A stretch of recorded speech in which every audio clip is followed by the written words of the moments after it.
Et si la paix n'était en fait qu'une illusion?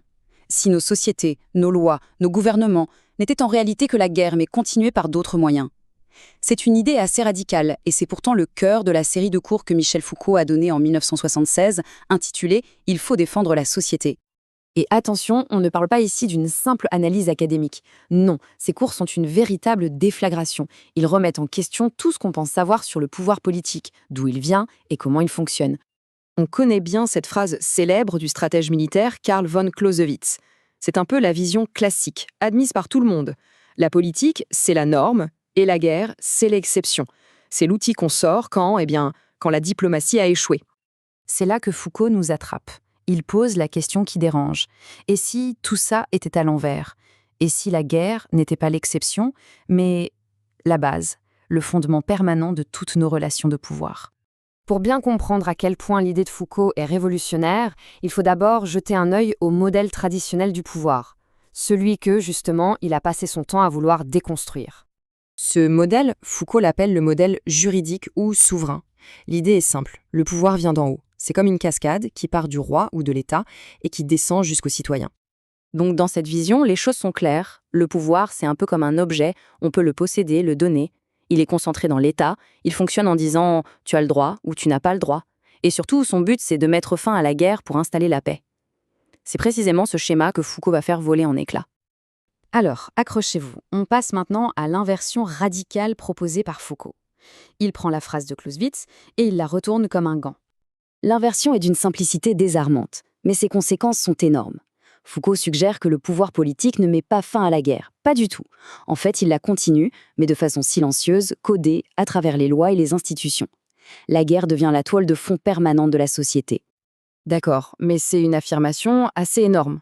Sur quoi Foucault s'appuie-t-il pour dire ça? Eh bien, il va chercher ses preuves dans une nouvelle façon d'écrire l'histoire qui est apparue au XVIIe siècle. Ils mettent en opposition deux types d'histoires.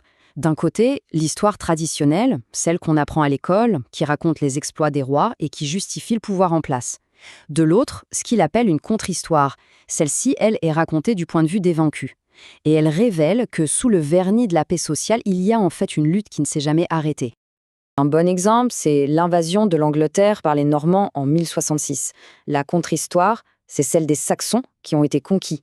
Pour eux, les nouvelles lois imposées par les Normands ne sont pas de la justice. Non, c'est juste la loi du plus fort, la confirmation de leur défaite. Alors là, un point vraiment, vraiment important pour bien comprendre. Quand Foucault parle de guerre des races, il faut faire très attention. On n'est pas du tout dans un concept biologique comme on l'entend aujourd'hui. Pas du tout. Pour lui, une race, c'est un groupe historico-politique. C'est les Normands contre les Saxons ou les Francs contre les Gaulois. Ce sont deux camps définis par leur lutte pour le pouvoir au sein d'une même société. Et ce discours historique sur la guerre, il n'est pas juste resté dans les livres d'histoire. Il a muté, il a évolué, et il a eu des conséquences très concrètes et assez sombres, avec la montée du racisme d'État et une toute nouvelle forme de pouvoir. Ce discours sur la guerre n'est pas fixe. Au début, c'est une arme utilisée par la noblesse contre le roi. Plus tard, au XIXe siècle, il est réinterprété pour parler de la lutte des classes. Et puis arrive le moment le plus inquiétant, l'État lui-même s'empare de cette idée de guerre interne pour l'utiliser à ses propres fins. Et tout ça, ça arrive en même temps que l'émergence de ce que Foucault appelle le biopouvoir. Là, le pouvoir change de cible. Il ne s'intéresse plus seulement à la loi ou au territoire. Non, il commence à s'intéresser à la vie des gens. Gérer la santé, la natalité, la productivité, bref, gérer la population comme un corps vivant. Le changement est fondamental. Le vieux pouvoir du roi, son pouvoir ultime, c'était le droit de vie et de mort sur ces sujets. Il pouvait faire mourir. Le nouveau biopouvoir, lui, sa mission est inverse. C'est de gérer la vie, de l'optimiser. Son credo, c'est de faire vivre. Mais alors une question se pose.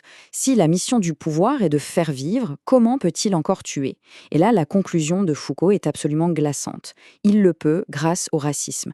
Le racisme d'État va permettre de découper la population, de dire ce groupe-là est une menace biologique pour la santé de tous les autres. Et donc, pour faire vivre le reste de la population, l'État s'autorise à éliminer cette menace. La guerre est de retour au cœur même de la société. Bon, après tout ça, qu'est-ce qu'on retient? Essayons de résumer la thèse de Foucault et de voir pourquoi elle nous parle encore autant aujourd'hui. Le point central, l'idée à garder en tête, c'est celle-ci. Les relations de pouvoir ne sont pas un contrat paisible entre les gens. C'est une bataille silencieuse, permanente. Les inégalités, les dominations, les fractures sociales, ce ne sont pas des bugs du système. Dans cette optique, c'est le système lui-même qui est un champ de bataille. Au final, l'analyse de Foucault nous laisse face à une question essentielle.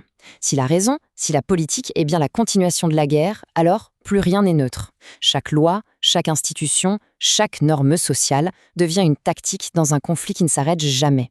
Et la vraie question, c'est comment est-ce que ça change notre regard sur les débats politiques et les luttes sociales qui nous animent aujourd'hui ?